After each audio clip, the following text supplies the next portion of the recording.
Hello, I'm Dr. Leonard Garrison at the University of Idaho, and I'm going to play for you now the Sarabande by Bach from the All Northwest audition material. This is page 4 in Voxman's selected study. After I play this segment of the piece, we'll talk about it and how to practice it.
Now, the Sarabande is a slow Spanish dance that Bach used very frequently.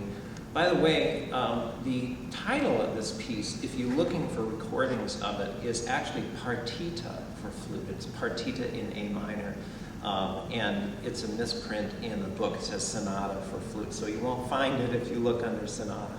And again, I encourage you to listen to many different recordings of this piece to get an idea of how to play the piece in the proper style.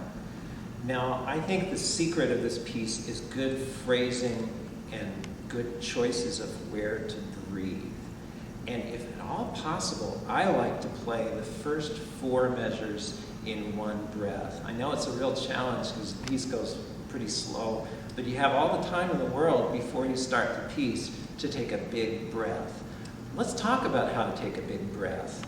If you have the luxury of all this time, what you need to do is breathe out first before you breathe in, because breathing works like a bouncing ball. The higher you drop a ball, the more it's going to bounce. So the breath mechanism works better if you expel your air first, and then you're going to get more air in. Now, the reason I don't like to take a breath until bar 4 is that the second bar, that F natural, is a very important note that resolves to the E.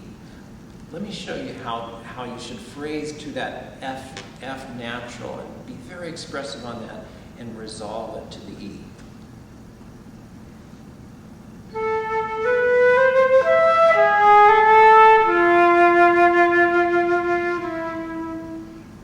So the F is not an ending at all, it keeps going. Let's see if we can play the first 4 measures in one phrase. Another goal that you should have in this one is legato. Legato, of course, means smooth. And some of the intervals are kind of jagged. So see if you can blow very smoothly and evenly between the notes. Like in the first measure.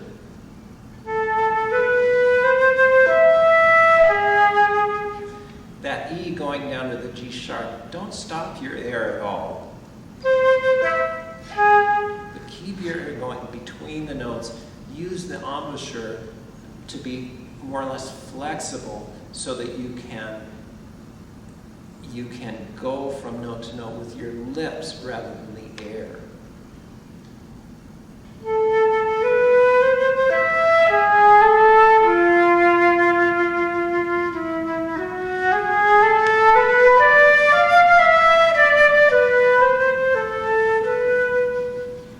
So that's really the first phrase there.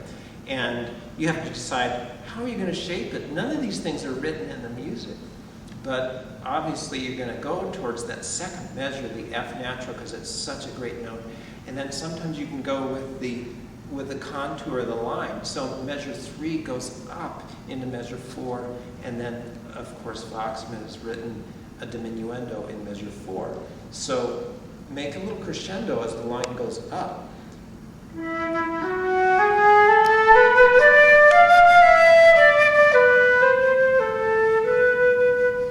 And a diminuendo balancing that. Okay, then we come to measure 5 and 6, and Bachman has written crescendo diminuendo here. And what I like to do, now this is open to interpretation, but I like to do a little echo between 5 and 6, play those pretty loud, and then 7 and 8, play them softer because it's down a step. I'll show you what I mean.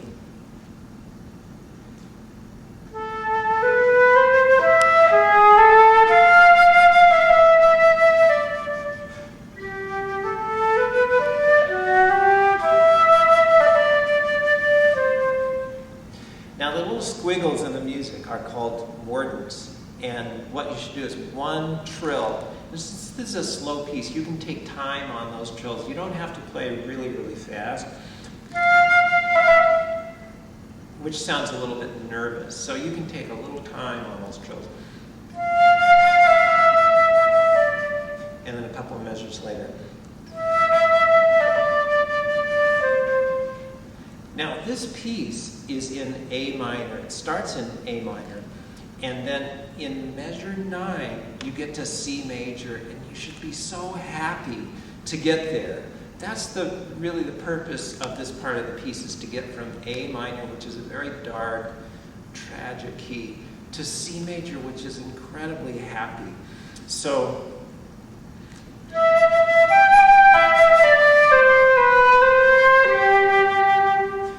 sing out on that high G and going on in C major. After that, I like to pull back a little bit so that I can make an overall crescendo up to the high point, which is in the 4th line. So here's the pickup to measure 9 in the C major part that's so happy.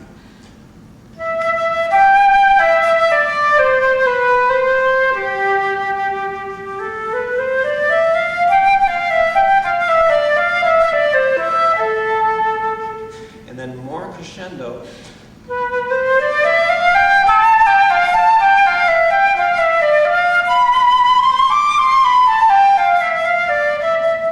Now notice that Bachman writes a little breath after the B, like this.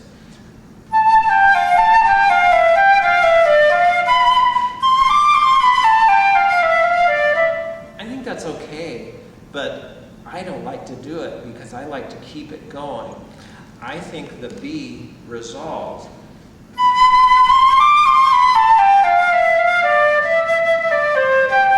So I take a tiny breath in the next to the last bar between G and A. So let me play that whole section for you to show you how that works.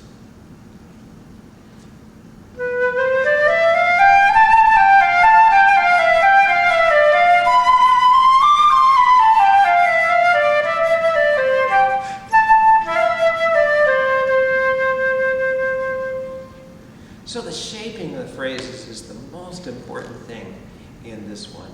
By the way, the last note in your book is written as a half note with a quarter note rest.